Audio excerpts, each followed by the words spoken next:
If you want a state where our kids have to spend more time practicing active shooter drills and less time practicing for their SATs, stay home. If you want your teachers to have to be armed, stay home. I don't know about you, but I know this. I know that one voice can make a difference. One voice can change a neighborhood. One voice can change a dormitory hall. One voice can change a workplace. One voice can change a community. Your voice can change this election. Now, if you want health care for 800,000 Floridians that have been left behind, we need your voice, and we need your vote.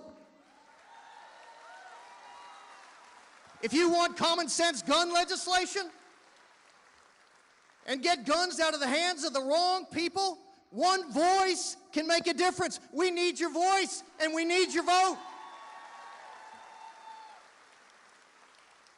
If you want a Florida legislature that doesn't attack local government like we're the enemy, one voice can make a difference. 15 days, we need your vote.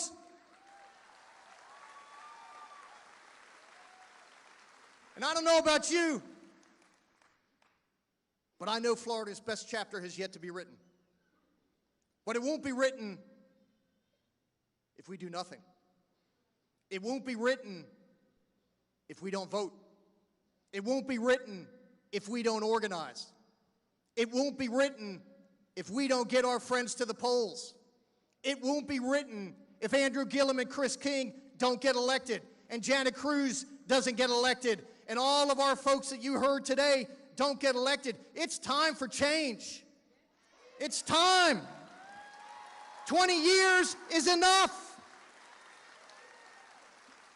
So Andrew Gillum and Bill Nelson, they need you. Janet Cruz needs you. Charlie Crist needs you. Chris Hunter needs you. Florida needs you. Florida, you got to make a decision. You going to show up? You going to bring your friends? Do you believe that our best days are yet to come? Do you believe that it's Andrew Gillum's time? Do you believe, Florida, that this is our time? This is our story. We're going to write the end of this. We don't ask anybody's permission anymore. This is our time, Florida Democrats. We need you in the game. And I would remind you of an old spiritual. It goes something like this. I ain't no ways tired. I know Andrew Gillum has come too far. We're not going to leave him. Nobody told Andrew Gillum that this road was going to be easy. They said it was impossible until it became inevitable. We're not leaving Andrew Gillum behind. We're not leaving Chris King behind. We are standing there with him. We are marching with him. We are going to be there on Election Day. We're going to take back this state and Florida. It's our time. Get it done, Florida.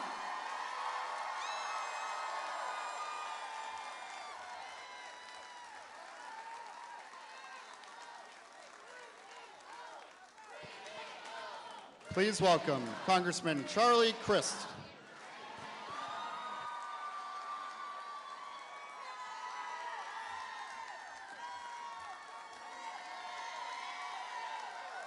How are you? Are you guys ready? How many days to go? Good. You know who's in the House today? Vice President Joe Biden is in the House today. The next governor of Florida, Andrew Gillum, is in the House today.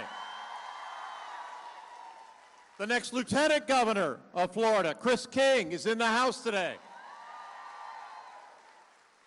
and sending our great United States Senator Bill Nelson back to Washington is in the House today.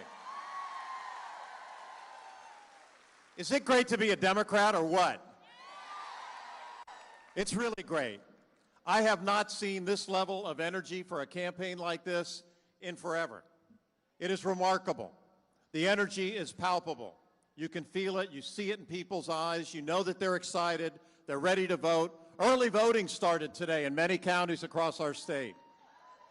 Take advantage of it. I know every speaker that's been up here has told you how important it is to vote. It's like we're preaching to the choir. But you know what? It's important to pump up the choir sometimes, too. It really is. So I know all of you. How many of you have already voted? That's great. We got to make sure we get everybody to get out and vote. These elections in Florida can be incredibly close. Believe me, I know. So it's incredibly important that every single one of us get out there and vote. No excuses. You got to get it done. You got to deliver. You got to make sure that we have a great new governor in Andrew Gillum.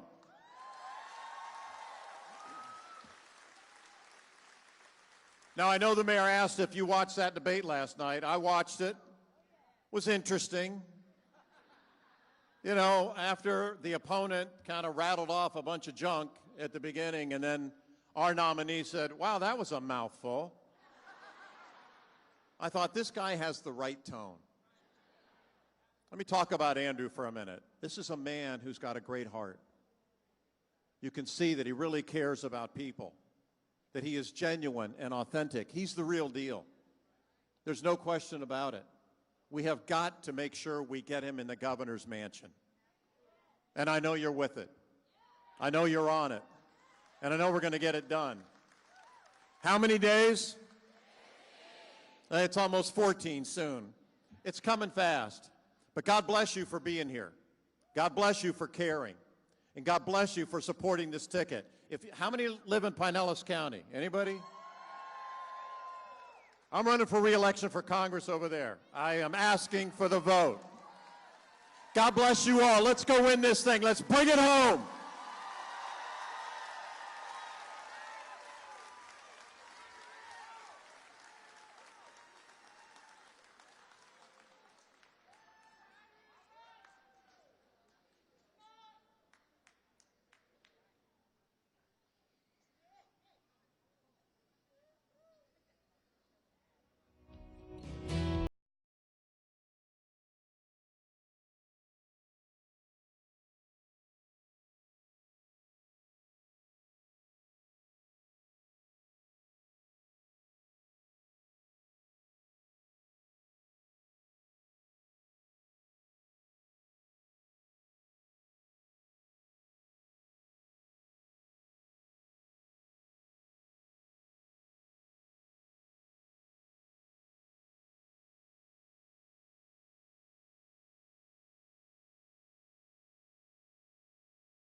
Said I'm pulling down the shades for the long ride. Never knew that I could feel so black and blue. And I've been holding on to something now for some time. And all I know is it.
Monet and left foot. Whoa, Yeah. another day. Dabba-dee, nigga. I take your pain away. Some people talk about you like they know all about you. When you get down, they doubt you. And when you dip it on the scene, yeah, they talking about it. Cause they can't tip on the scene, what you talk about it. Talking about it. When you get elevated, they love it or they hate it. You dance up on them haters. Keep getting funky on the scene while they jumping around you. They trying to take all of your dreams, but you can't allow it. Cause baby, whether you're high or low, or whether you're high or low, you got to chip on the tightrope. Chip on the tightrope. Baby, baby, whether you're high or low, baby, whether you're high or low, you got to tip on the tightrope. Now let me see you do the tightrope. And I'm still dipping on it. See, I'm not walking on it or trying to run around it. This ain't no acrobatics. You either follow or you lead. Yeah, I'm talking about you. Or keep on blaming the machine. Yeah, I'm talking about it. Talking about it. I can't complain about it. I gotta keep my balance and just keep dancing on it. We getting funky on the scene and you know about it. Like a star on the screen. Watch me tip all on it. Now, baby, whether I'm high or low, baby, whether you're high or low, you got to tip on the tightrope. Yeah, tip on the tightrope. Baby, baby, whether you're high or low, baby, whether you're high or low, tip on the tightrope. Baby, let me see your tightrope. And I'm still dipping on it. You gotta keep your balance or you fall into the gap. It's a challenge, but I manage cause I'm cautious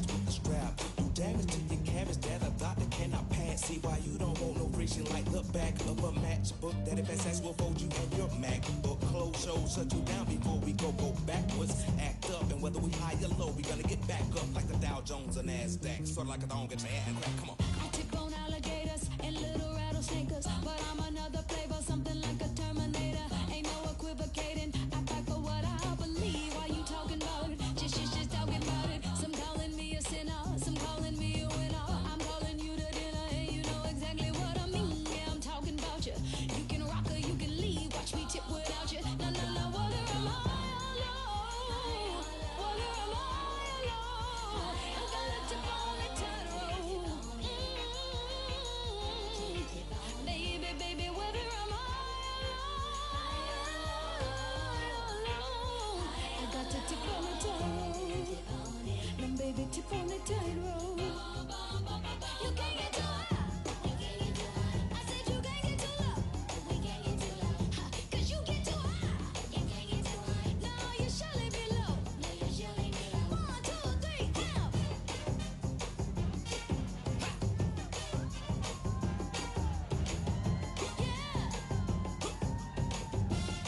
Yeah. Now shut up. Yeah. Yeah. Now put some voodoo on it. Ladies and gentlemen, the funkiest horn section in Metropolis. Yeah, yeah, yeah. Oh! We call that classy brass.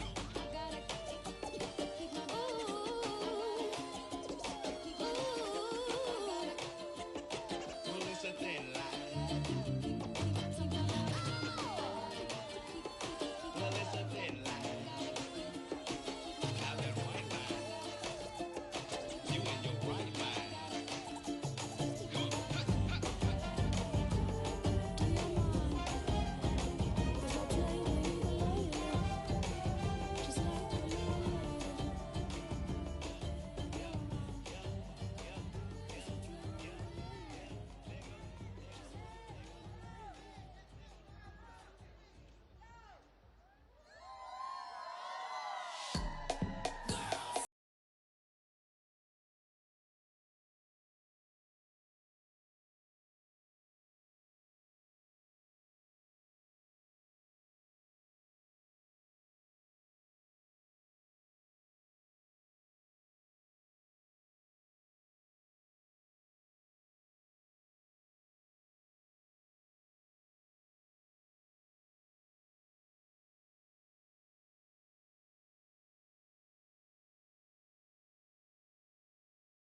Please welcome Chris King.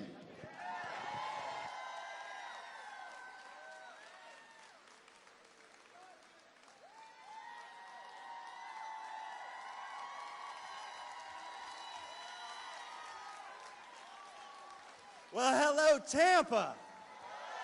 Are we excited? Are we excited to welcome the next governor of Florida?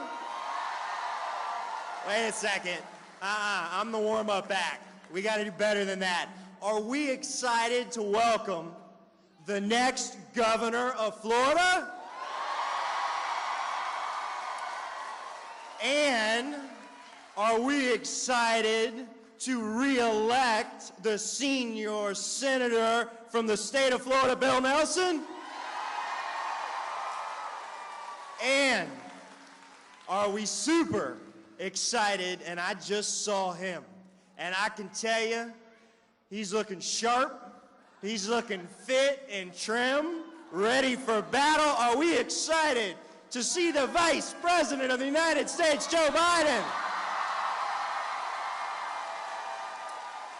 Well, I tell you what, I have been Andrew Gillum's running mate for the last couple of months, and it is an honor to be out there fighting for, defending, caring for a guy that I care a lot about.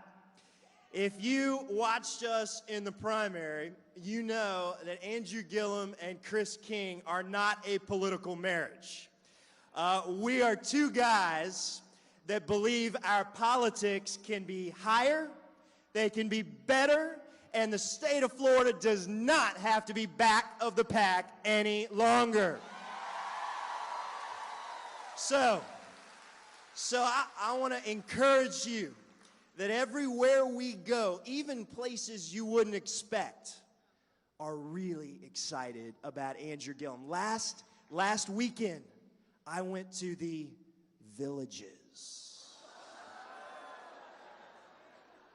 And when I came out of the doors, there were 600 or 700 villagers on their feet to the song, "Tonight's Gonna Be a Good Night."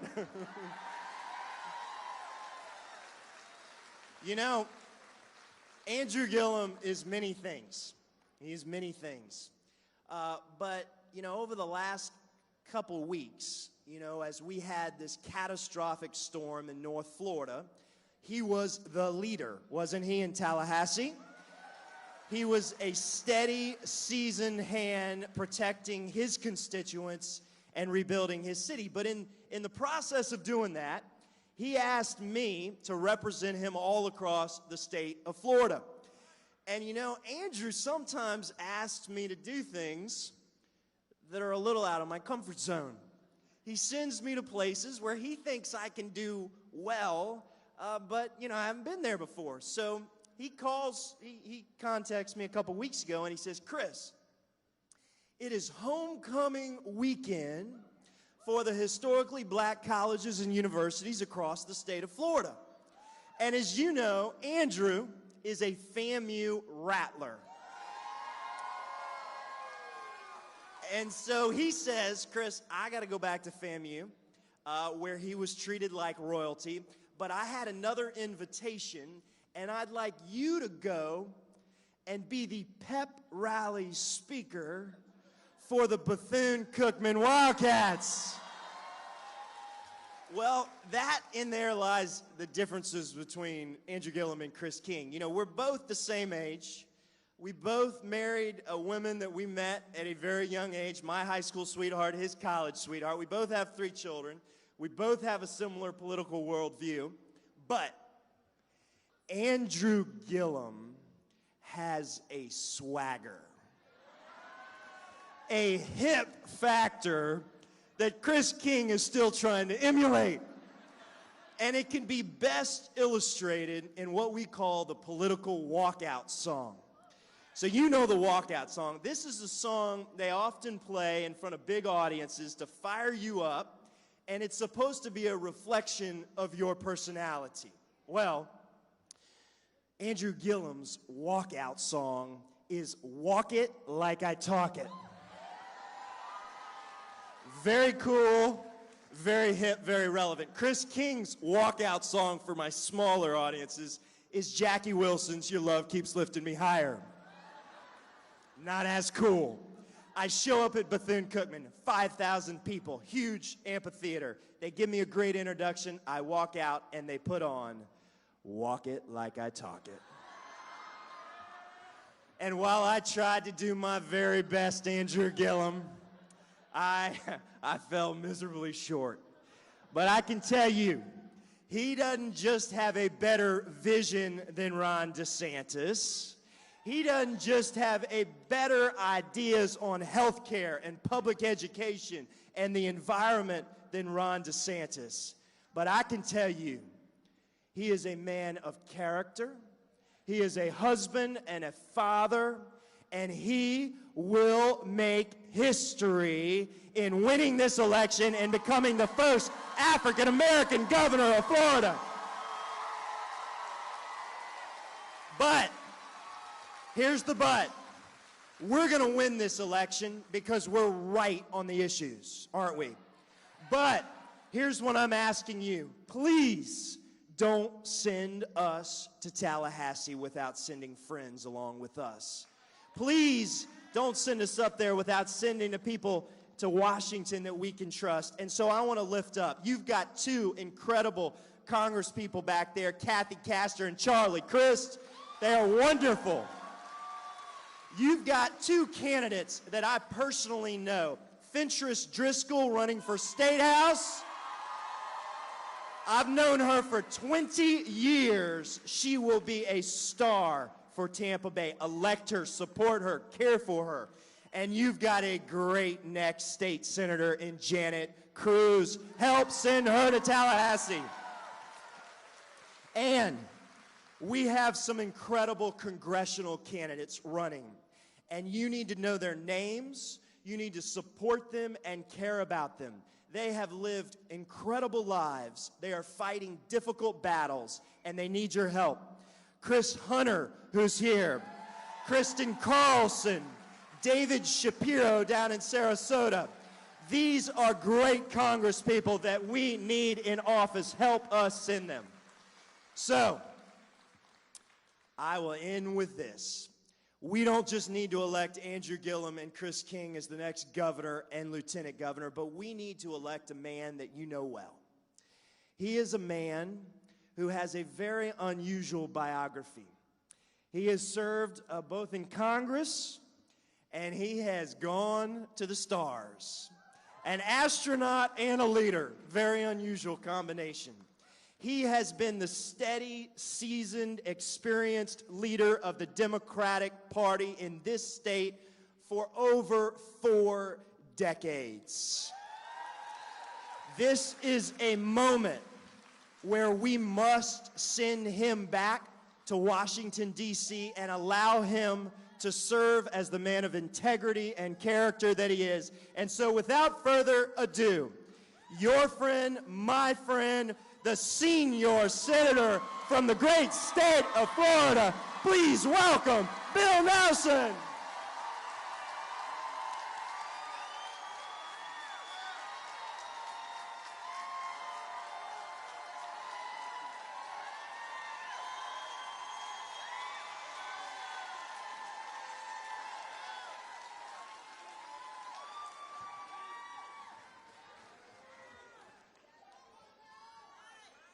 Well, let me just say at the outset, as judging by that debate last night, I think our next governor is Andrew Gillum.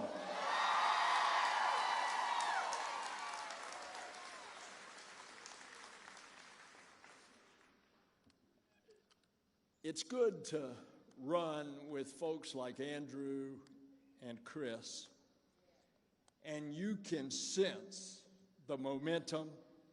You can sense how all of us know that the stakes are very high. That's why you're here. You have given me such a great honor over the years public service. I first took the oath to protect this country, to protect the Constitution, as a second lieutenant. And then you gave me the great privilege, as Chris just mentioned, of participating in our nation's space program. And now in the Senate, I believe that a public office is a public trust. And what a contrast to see what is going on. As a matter of fact, if you talk about contrast, one of the great things about Andrew and Chris is that they are going in and reversing all of the policies of Rick Scott.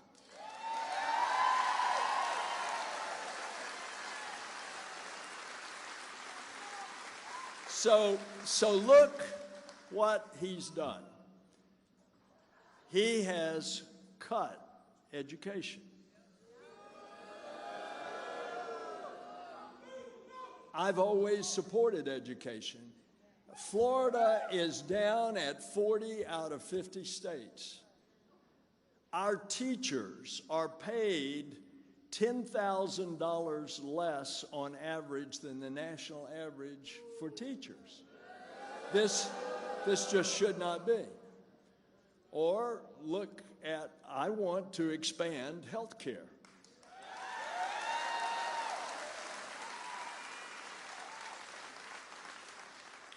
He fought the Affordable Care Act the whole way. He has tried to repeal the Affordable Care Act, not but 1 year, but 7 years.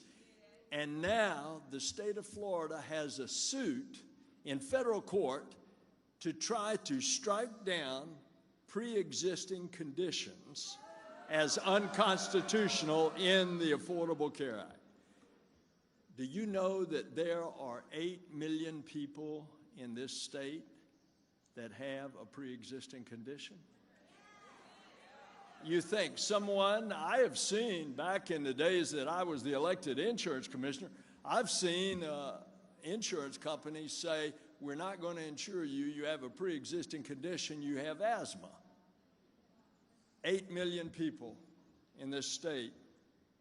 And of course, one of the great things that Andrew can do, first thing, Rick Scott for 8 years has refused to expand Medicaid, which is 800,000 people in this state do not have health care because of the policies of Rick Scott and the Republican legislature. Well, how about let's talk about the environment.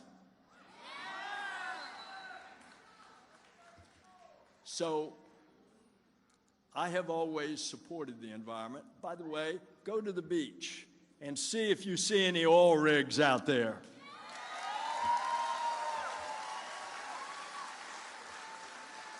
My opponent has savaged the environment, and for 8 years, he has drained the funds from the environmental agencies.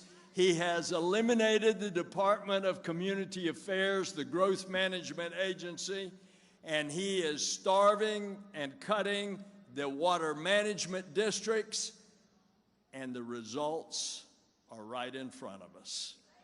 Green algae and red tide. And so you see the big differences there. Won't that be a great day when Andrew is in Tallahassee and he is suddenly upholding our precious environment? And just to add a little fuel to the fire, just today, there is an announcement that there is an oil rig off of Louisiana that is spewing 700 barrels of oil a day since 2004. The total number of barrels now are equaling the total number of barrels of oil that the Deepwater Horizon spewed into the Gulf.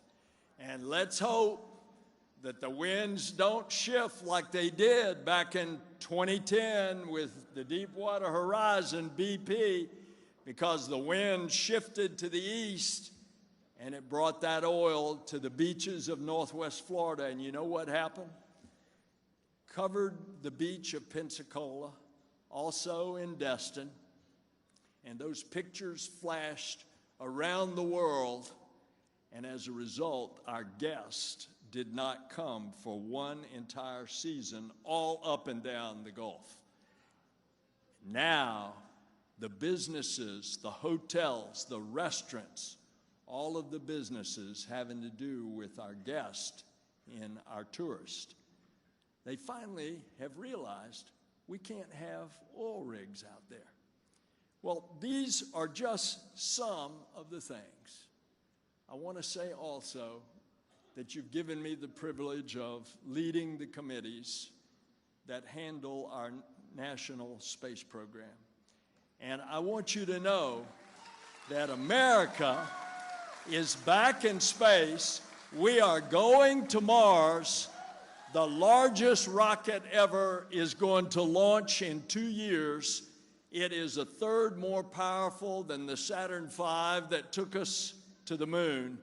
And as a result of the space program really enlivening East Central Florida, what you're seeing is high-tech jobs, high-paying jobs that are coming into Florida. Contrast that, and contrast that with 44% of the families of the state of Florida now cannot make enough money to make ends meet. They don't have enough money for housing and food and health care and child care and transportation. 44%, almost one half. And then if we didn't need anything else to remind us, we ought to remember, what did the Republican majority leader say the other day? He's going to look now to cutting Medicare and Social Security. Well, that's what's at stake. And so at the end of the day, as we are getting closer and closer, it's all about trust and integrity. And it's a question of who you can trust. And now more than ever, our country needs leaders that they can trust. We need leaders who know right from wrong.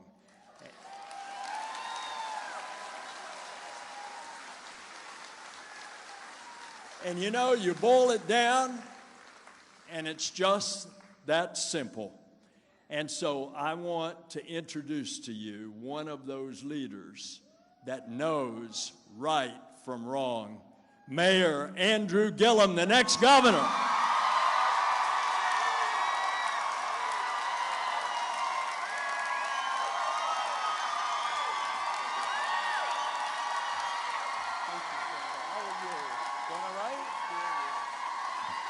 Go Bulls! Go Bulls! Are y'all ready to flip Florida blue? I'm not convinced by that. Are we ready to flip Florida blue? Are y'all ready to send Senator Bill Nelson back to Washington, D.C. to hold you-know-who accountable? I am so excited to be here on this amazing campus. Can y'all give it up for your president, President Judy Ginshaft? Where are you, Madam President? I want to thank her for her dedicated and committed years of service. Also, I want to thank Coach Charlie Strong, who I thought may be in the building. I also want to thank all of the elected officials who came before me, and specifically want to call out the next Lieutenant Governor of the great state of Florida, Mr. Chris King. All right. Now, Chris Chris had a chance to celebrate his 40th birthday the other day, and I embarrassed him in front of everybody, making everybody sing. So I'm not going to make you sing, but on the count of 3, I just want you to say, "Happy birthday, Chris." All right? 1, 2, 3. Happy birthday, Chris. All right, I don't know where he's at, but I'm sure he heard that, y'all. Listen, I realize that I am the warm-up act for the vice president. I'm going to call him the forever vice president. All right? The forever vice president, Joe Biden. But before I bring Vice President Biden onto the stage, I just want to make a quick case to you all about what is at stake in this election. The election day has already started. And right here on this campus, today is election day. All right? So because the speeches can be long, they can be engaging, they can be rebel-rousing, they can be all of that. But I want y'all to know that none of that matters unless we get out and vote. All right? I don't care what the polls say. I don't care what the pundits say. I don't care. I love my mama, but she thinks I'm going to win. I don't care even about that. The only thing that matters is what we do on election day. Today is election day, USF. Today is election day, Bulls. Today is election day. And so if you care about the future of this state, it is not enough for us to just be here and shout about it, to tweet about it, to Facebook about it, to complain about it. We got to get out there and vote like our lives depend on it, because our lives do depend. Our lives do depend. Our lives do depend on who the next governor is of the great state of Florida, of who the next United States senator is going back to Washington, D.C., of who our cabinet is, of who the LG is, of who the next senator and state representative and city council member, and I should even add to that, the soil and water conservation member is. All right? Elections have consequences. Well, let me tell you, y'all, if you want a governor who believes in science again, if you want a governor who is going to put the word protection back in the Department of Environmental Protection, to clean up our air and clean up our water and clean up our beaches, then it matters who the next governor is of the great state of Florida. I plan to be him.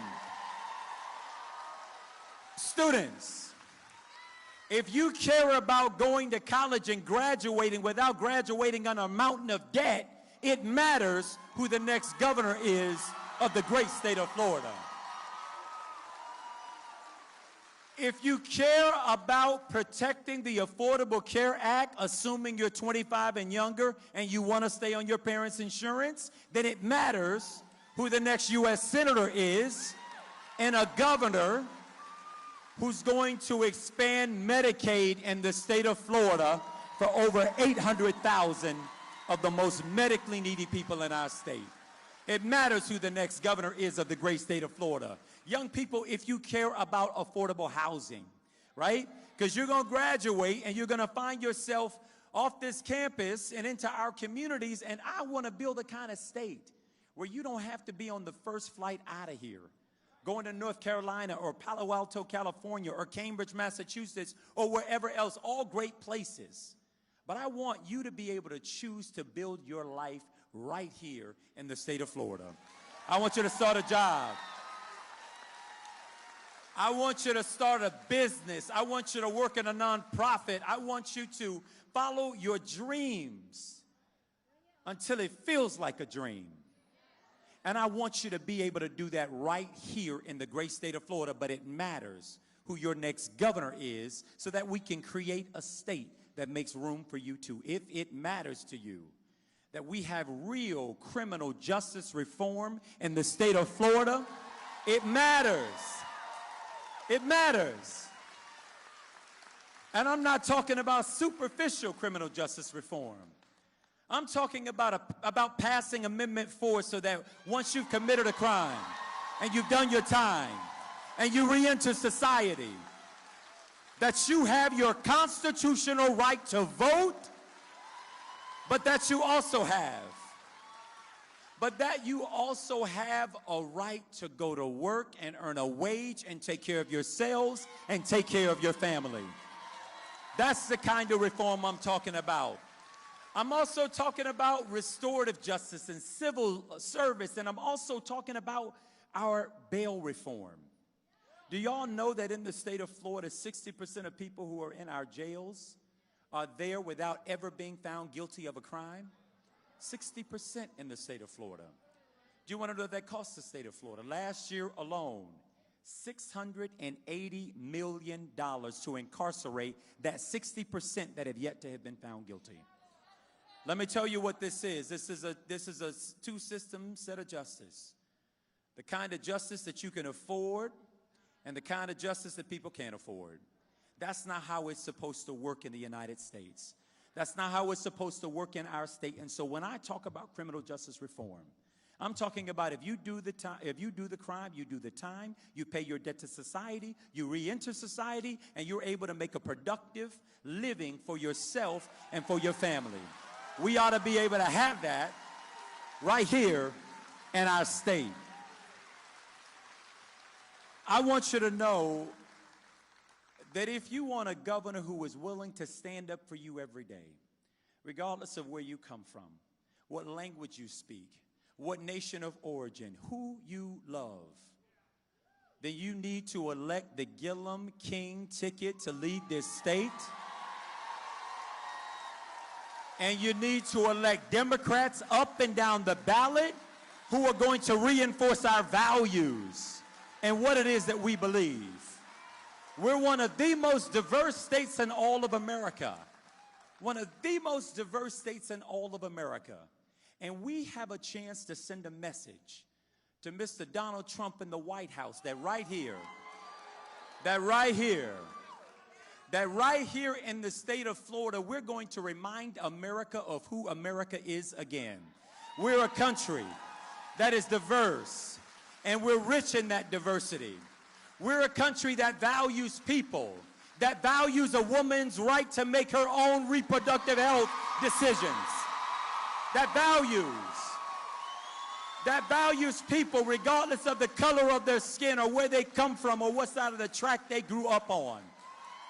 That is a state that is willing to ensure that we treat health care as a right and not a privilege, and we can begin right here in the state of Florida. That's what we're going to do in this election. I want y'all to understand that my passion on these issues is real. This isn't about a poll. It's not about a talking point. It's not about a speech. This is about how we create the kind of state where people like you and me are able to not just survive, but how we thrive. And I know what it means. I know what it means not because somebody told me about it. As a son to my mother who was a school bus driver and my daddy who was a construction worker, watching my dad when construction work got a little bit low, and he would set his little truck up at the street corner and sell fruits and vegetables. And on Saturday morning, he would set his truck up across the street from the open field of the cemetery and sell flowers to bereaved families. My mother, when Florida didn't have summer school on a regular basis anymore, she became a presser and a dry cleaner. And as the fifth of their 7 kids, I'm the first of my siblings to graduate from high school and the first to graduate from college. I say that to you. I say that to you because when I say that we ought to pay teachers what they are worth for doing the most difficult job that exists in society, when I say that, when I talk about that, it comes from a genuine place. I'm reminded of my teacher, Miss Linda Arbery, Miss Lula Fontaine, Mr. Estes, Miss Knight, Mr. Jones, my deans, the counselors, those people who poured into me. They pushed me past my limits. They told me I could when I thought I had reached the ceiling. and they push me further. These are the people who do the most difficult job that exists in society. And they deserve to be paid a wage that they can live on. In the state of Florida, our teachers are paid an average salary that is the 45th lowest of all 50 states. 45th lowest. Now, if my grandmother were here, she would say that's not just a shame, that's a crying shame, right? We've got to pay these folks what they're worth. In Miami-Dade County, they're talking about rezoning school property to build affordable housing because teachers can't afford to live in the communities that they serve. In the state of Florida, shame, shame, shame. We're going to change that dynamic in this state by giving teachers the once hailed position of being the pride of our community and the pride of their profession. School assistants, lunchroom men and women, janitors, all of them who pour into us to create the environment under which our children learn. When I talk about health care, this is not a throwaway line for me. I remember waiting for the free dental clinic to come through the neighborhood before I could have my teeth cleaned. I remember growing up watching my mother and father trade between which bills they could pay before something got cut off. We deserve better in this state. And on November 6th, we're going to deliver better in the state of Florida. We're going to deliver better in the state of Florida. But I got to be clear about this. We cannot get there without you. We need you now like we have never needed you before in this state. We need you to show up at the polls, and I don't want you to wait till tomorrow to make it happen. You ought to be running out of here down to the precinct that exists on this campus to cast your vote in early voting. Let me tell you, my running mate, Chris King, his wife, Kristen, my wife, RJ, Senator Nelson, my cabinet members, we are putting it all on the field. We're going everywhere, y'all. We're going to red areas of this state. We're going to blue areas of this state. We're going to purple areas of this state. We went to Putnam County. Trump won it by 30 points or something. And we showed up there thinking we might get 100 folks, and over 600 people flowed out of the room in that building. We went to Flagler County, another county that Donald Trump won by double digits, and we had people flowing out of the back of that auditorium. Y'all, we even went to the Villages, right? Y'all too young to know what the Villages is, but the Villages is a planned retirement community not too far from here where 99% of the people there vote, and 98.5% of them vote Republican. People say, what are you doing in the Villages? Chris and I said there are voters in the Villages, and so we're going to the Villages. We're going to go everywhere. Because you can't be the governor of the state of Florida unless you are willing to represent all the people of the state of Florida. We're prepared to represent all of the people in this state. So I need a commitment from you. I need a commitment from you. If you have not voted yet, can I see a show of hands of how many of you are going to vote today? I want to know who's voting today. And now I want to know how many of you are voting early. And how many of you are going to save it and go to vote on election day? Good. Because if you wait for election day, your job is that much harder. Because my challenge to everybody who is voting early is I want you to spend your time on election day moving as many people as you know to the polls. That's your job. I'm going to do my job. Senator Nelson is going to do his job. Chris King is going to do his job. We're going to go everywhere, y'all, and we're going to leave it all on the field. We're going to leave it all on the field, right? Every last single ounce of our energy will be spent by the time we get to November 6th. But we are asking each and every one of you to help us bring it home by turning out to vote and taking everybody that you know with you. So let me tell you, while I have enjoyed being the mayor of Florida's capital city. Well, I preside over one of the fastest growing economies in the state of Florida. I'm proud to be the mayor of a city that is experiencing a 5-year low in our crime rate, and we achieved that while arresting fewer people at the same time. I'm proud to be the mayor of the city that broke ground the same week that Donald Trump pulled out of the Paris Accord. We broke ground on a 120-acre solar farm, tripling the amount of solar energy that we produce. I'm proud. And by the way, we're going to do the same thing here in Florida. No sense in living in the Sunshine State if you can't be the #1 producer of solar energy, and we're going to do that here in the state of Florida.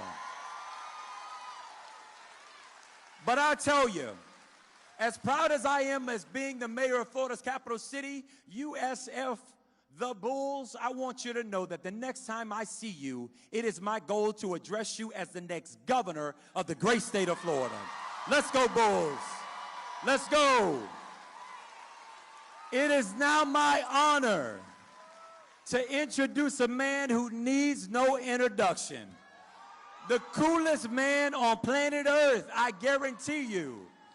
The vice president, the forever vice president of the United States of America, help me welcome Joe Biden.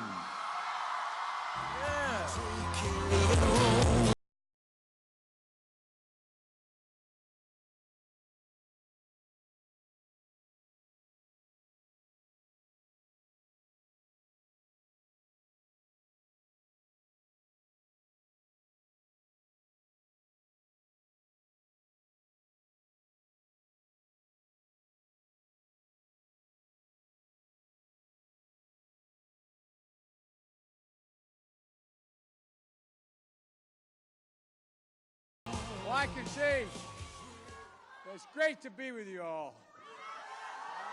You know, Bill, we have a rule back in Delaware you don't have here in Miami, in Florida. You don't have it here, and that is if you keep an audience standing more than 15 minutes, you lose them. So I'm already lost y'all. But all kidding aside, I tell you what, I'm glad to be here at the University of South Florida. 7-0. 7-0. Whoa. Houston next. Well, I tell you what, if you want to get to heaven, vote before you go to Houston, all right? All right. It's great to be back in Florida. You have some of the most important races in the country, but that's nothing new for you all. But for hanging chads, they'd still have my gun bill and assault weapon. But anyway, Florida always seems to be at the center of the political universe.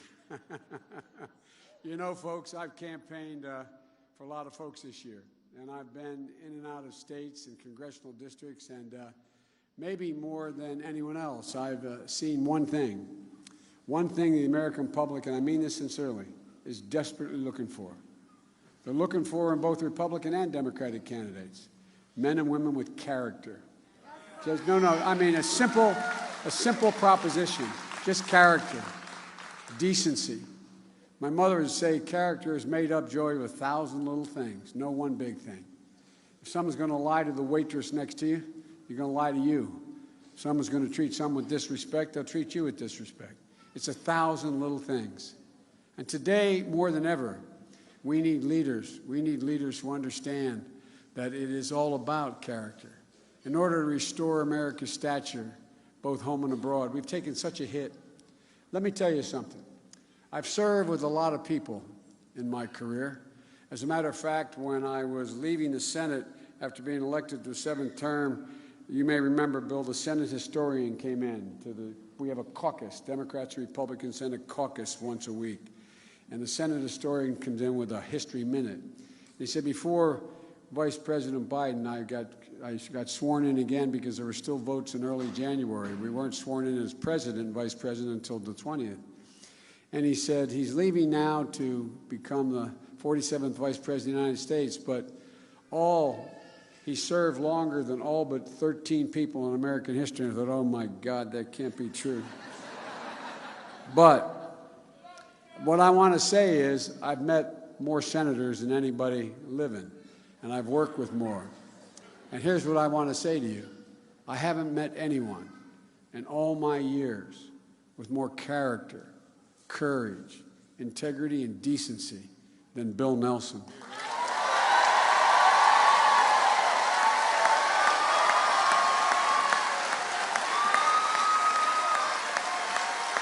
He and Grace are two of the finest people I've ever met. Now, I don't think it's hard. I don't think it's hard for us to get a sense what kind of courage it takes to get on top of a capsule that is more than 4.5 million pounds, a rocket underneath you, and about to get launched into outer space. But I want to remind you of something. Just a few years ago, and the Kennedys said, moral courage is more rare in politics than physical courage. Well, Bill Nelson stood up when he was told it would cost him an election and voted for the Affordable Care Act. When a lot of people and pollsters told him it was going to cost him his career. Folks, that took a lot of courage too. And Bill was right. The Affordable Care Act changed the lives of millions and millions of Americans. Like my dad. We have a similar, not exact story, only 4 of us. But, you know, I remember my dad going to sleep at night, not a joke, staring at the ceiling, wondering, if I get cancer, what will happen? Well, Gene and the kids will lose the house. I can remember when we left Scranton, Pennsylvania, because there was no work anymore, and moved down to Delaware, and we moved into my grandpa's house for a year while my dad could find work and get a place, apartment for us to stay. And I remember the decision, my mother telling me, that's okay, Joey. It's okay to have a hole in the bottom of your shoe. Daddy didn't get paid until the end of the month, and just put a cardboard in. Everybody think it's cool. No, I'm not joking. My mother made everything that we had to do seem like it was different. It was different, and we should be proud of it. But the point of the matter is, what that Affordable Care Act did that Bill made a reality, it gave tens of millions of people peace of mind. Just peace of mind. It's the single most consequential thing a government can help do, no matter what the area is. And Bill,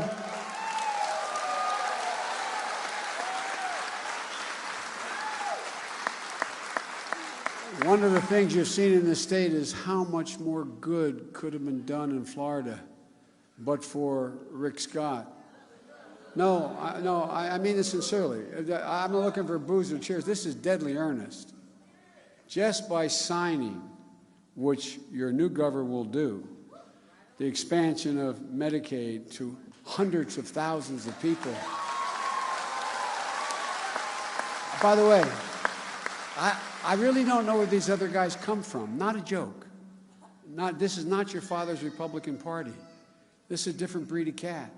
It really, truly is. It's different. How they cannot understand how desperately people need health care. Folks, you know, Governor Gillum is going to fix that. And he's going to fix it overnight. But I want you to know something else.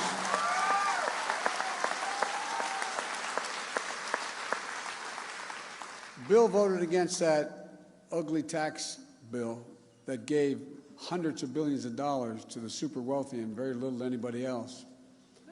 But I want to tell you, your opponent voted for it. Now here's the deal. Not only was it unfair to middle class and working class folks, but it created an additional $1.9 trillion in the national debt, on top of the national debt already. Now, you will not find one economist at this great university or anywhere in the country will tell you we can possibly sustain that additional debt. But they already figured out how they're going to deal with that debt. When I stood on the steps of the Capitol at the request of the former Speaker of the House to rally all the Democrats to not let them eviscerate the Affordable Care Act, I said it then, I say it again. This is all about them trying to accomplish even a bigger agenda item. They have never, never, never supported Medicare or Medicaid. And they've thought we should drastically cut Social Security. Well, here's the deal. Because Trump and his Republican allies, please listen to this because it's deadly, deadly earnest. Their allies in Congress have a second target. And I said it 2 years ago. It's about eviscerating health care in America. Because the reason they want to do that, and the only way they can afford the tax cut, Willie Sutton used to rob banks, and I asked Willie Sutton, why do you rob banks? He said, that's where the money is. The reason they're going after health care, beyond the philosophic reasons, is that's where the money is. Now, your opponent already serves in a Republican-led House that, in fact, were the budget chairman of that House. I don't want to get too wonky here, but the first proposal to pass or cut something is in a committee. The chairman of the Budget Committee in the House, the Republicans, already laid a marker down to cut Social Security by $560 billion already. Not a joke. And secondly, Mitch McConnell, who we both work with, Mitch McConnell just made it very clear when he said the Republican target is Medicare and Social Security. He said we can't afford it anymore. Folks, your parents and your grandparents, as well as many of you, your very physical existence is going to depend on what happens. You know, 70% of all the people in a nursing home in Florida and around the country are women. They're mostly middle-class women who had to sell every single thing they inherited, from their home to their savings, all of it, to be able, and when that money ran out, there's only one reason they're still there. 40% of them are there because of Medicaid. Without that Medicaid, if it gets cut, they're out on the street. It's not hyperbole. This is not a joke. This is deadly earnest. Folks, but we have a choice. We can win back the Senate, and if we do, we can protect health care, Medicare, Medicaid. The only way to do it is re-elect Bill Nelson. It's one thing. One thing. Florida has lived through another hurricane. And what's happening? The oceans are warming. The seas are rising. These storms are becoming more and more intense, more devastating. And you have a governor. You have a governor who used to run a healthcare company he got fired from. I guess it's because they figured out he knows nothing about science. Nothing about science. I'm told that he won't even allow state workers to use the phrase climate change. No, think about that. By the way, go on your phone when we get finished. There's a Category 5 storm over 160 miles an hour going to places it never went before. Southern California and the western Mexican coast. What do these guys need? What do they need? You want the red tide in their sink before they know what's going on? Look, Andrew will change that overnight.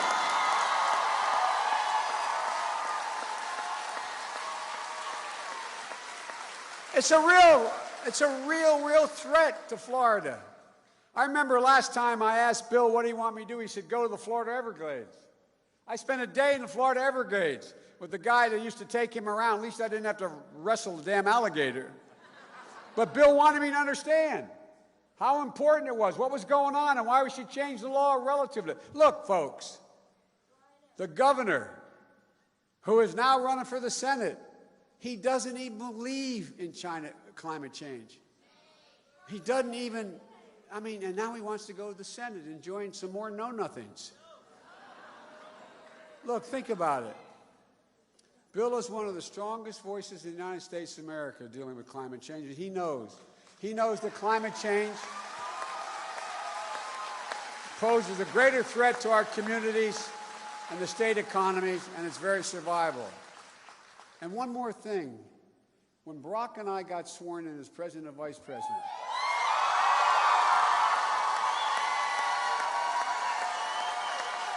and by the way, all those memes Well, all those memes are basically true. Except I want to make it clear. Barack did the first friendship bracelet, not me. Yeah. But look, we went over the Pentagon and what they call in the tank with the National Security Team and the Joint Chiefs of Staff. You know what they had written a report saying the single greatest threat to our security is? Climate change. No, and by the way, you think about it. They're talking about if the seas rise 1.5 feet, you're going to have tens of millions of people in Southeast Asia moving to other parts, causing wars, fighting over lands. It's a gigantic physical threat to our national security. Folks, you've got something else that is going on here in Florida. You have one of the most exciting new young leaders in the nation, and you just heard him.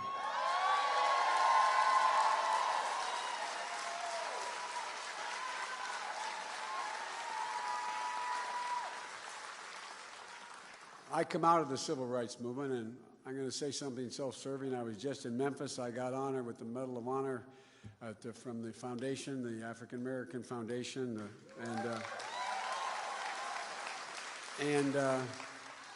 you know, everybody told us back then that when I was a kid that, you know, we couldn't really change a whole lot. Well, we did change a whole lot. I remember standing on the platform in Wilmington, Delaware, where an Amtrak train goes by. I took it every day for years to Washington and back. And I was standing there with my deceased son, Bo, who's the Attorney General, my son, Hunter, and my daughter, Ashley, who runs, by the way, is leading the fight on bail in the state of Delaware, for real. And looking out over what we call the East Side in Eastlake.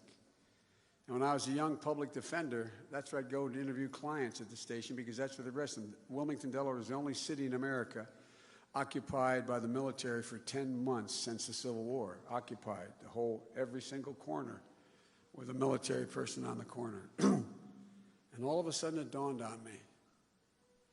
And I turned to my kids and I looked out over the place that was ashes when I was a kid, thinking things when I was a young lawyer, thinking things would never get any better.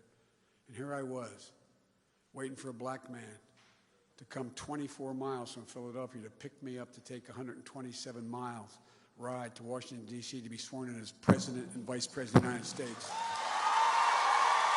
So don't tell me things can't change. Don't tell me this man can't be elected.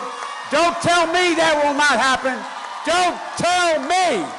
It's time. It's time. It's time.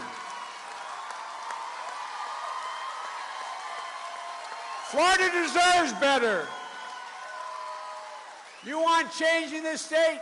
Well, you got the guy standing behind me who's going to change it. Like I said, overnight, people are going to get the Medicare treatment, the Medicaid treatment they need. Overnight, people's lives are going to start to change.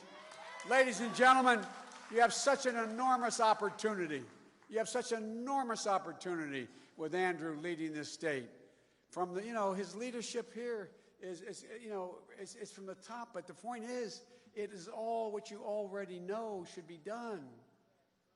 It's not like pushing a rope. It's like pushing on an open door. You just need a man or a woman with character. Character.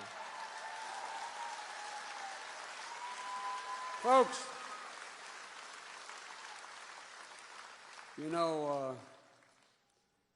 for some candidates, are truly kind of special. And you know Andrew's life story. The youngest guy ever elected to the Tallahassee City Commission. I had that job in a county commission where I'm from. The reason I ran for the Senate, I found it too hard. I know where you live. Everywhere he's gone, he's created jobs. Everywhere he's gone, he's taken on special interest group like Bill. And you know his story as a kid and how he came up. You don't forget those things. You don't forget where you came from. He hadn't forgotten where he came from, nor has Bill. Folks, I think there's something different about this election year. And I really mean this. I was going to talk to you more about issues, but you've already heard about the issues. Let me get to the point here. This election is bigger than politics. No, I mean, for real. This goes well beyond. No matter how young you are or how old you are, you will have never voted in an election that's more important, not only for Florida, but for the nation, than this election. Folks, unlike any other country in the world, America is an idea. You can't define an American based on ethnicity or race or national origin or religion. I mean, you can't do it. What's held America together all these years as the shining city on the hill has been what a conservative columnist, David Brooks, talks about. He says there's an invisible moral fabric that holds up society. An invisible moral fabric. It's made of basic things. Certain norms, decency.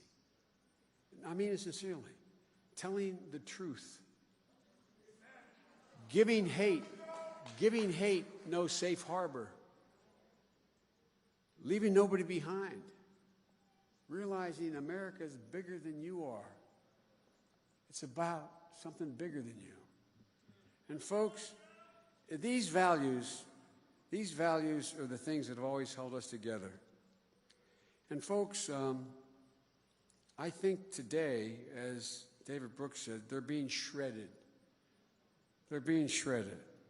We have a president who has put his own selfish interest ahead of the country, and a Congress, and there's a lot of good Republicans we work with, but they don't have the courage anymore. Because of gerrymandering and because of unlimited spending, they don't have the courage to speak up. They know better. They know better. But they're afraid to take on. But we have to vote them out. But here's the deal, guys. Here's the deal. You know, this is all about a president, as George Will said, who's trying to, and a conservative, left of the Republican Party, a president who's trying to amass power so he can abuse the power. And look, folks, Barack and I decided that we were going to, and I'm only going to take about 5-6 more minutes of your time. Barack and I decided that we would do what W did for us. The first year, we'd stand back. We'd let him get his administration up and running. He's a guy who didn't expect to be able to elect to be president. He had no organizational structure. We thought, well, just let him have the space like we had the space to set up our government before we started on to comment on it. But after Charlottesville, I could not remain silent anymore. So I wrote a piece for the Atlantic magazine where I said, and I mean this from the bottom of my heart, that we're in the battle for the soul of America. No, I genuinely mean it.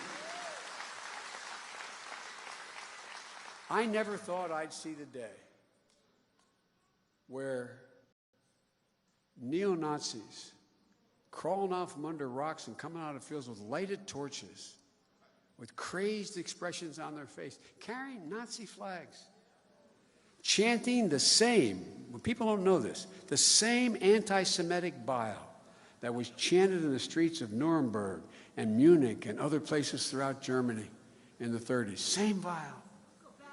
And we've never been here before. Not backward. We've never been here before. Because here's what happened. Accompanied by white supremacists, supported by David Dukes, the head of the Klan, and when in fact they were protested against, the President of the United States made a moral equivalence. He said there's good people in both parties. No president has done that since before the Civil War. And ladies and gentlemen, spewing this divisive rhetoric, his self-selected candidate against Andrew doing the same thing. It's not just what happened in Charlottesville. Calling certain immigrants animals, propping up immigrants and African Americans as the source of all our problems. That's just phony populism. The reason you're not making more money is because of that immigrant. The reason why you have a problem is because of that black guy or that black woman. It's the tool that's been used by charlatans throughout history. Find a scapegoat in order to widen the area for you to be able to step in and assume power. Ladies and gentlemen, here we are. I still spend a lot of time going around the world because I'm going to say something outrageous. I know as much about foreign policy as anybody involved in public life because I've done it my whole life.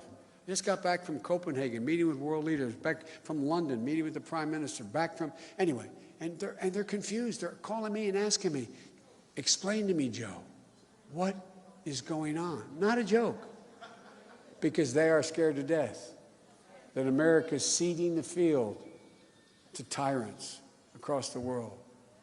They see a policy this guy comes up with, literally ripping infants from the arms of their mothers. No, but by the way, guys, I'm not looking for cheers. I darn want you to do something beyond cheer. I want you to be as focused as I am to make sure that we change this. Look what it does around the world. What does it say about the United States of America? Look at what's happening when he stands on the world stage, standing next to a guy I know as well as anyone, and I know he's a dictator and a thug, Vladimir Putin. And he stands there and he takes Vladimir Putin's word over the American intelligence community. What does that say to the community that we're trying to deal with in Germany, their intelligence community, or in Australia, or anywhere else in the world, when he's taking the word of Putin? Who's going to trust us? Ladies and gentlemen, there's, refusing to treat the people of Puerto Rico like they're what they are, American citizens.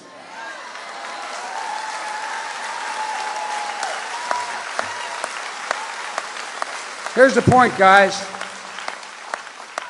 And Kim Jong-un, who blew his uncle's brains out, and he says they're exchanging love letters and he's a strong leader. That's what our president says. Ladies and gentlemen, that's not who we are. America already knows who Donald Trump is. They got to make sure they know who we are.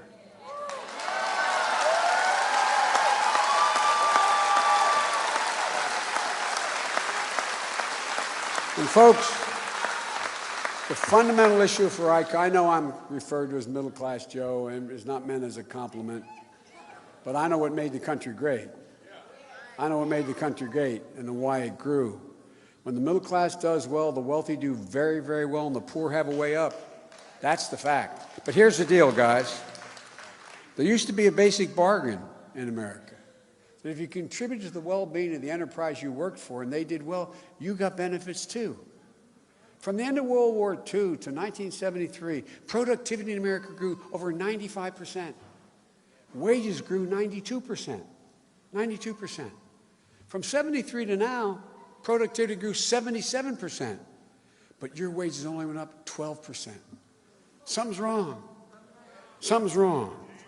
And folks, it's not just globalization. That's part of it. It's not just mechanization. That's part of it. You will not find an economist who will tell you that's more than 15 to 20% of it. It's the change, the erosion of the right of individuals to be able to bargain for their own worth. And folks, it seems to me our single most important job is to reset the moral compass in this country. Because, guys, our children are listening. Our children are listening. And our silence is complicity. And our loss amounts to a surrender if that happens. So, folks, we've got to change it. This is bigger than the Democratic Party. This is bigger than any one of the three of us up here. It's about reclaiming America's soul for real, for real. But here's the deal, guys. I think, in spite of all the problems we have, we are better positioned than any nation in the world to own the 21st century.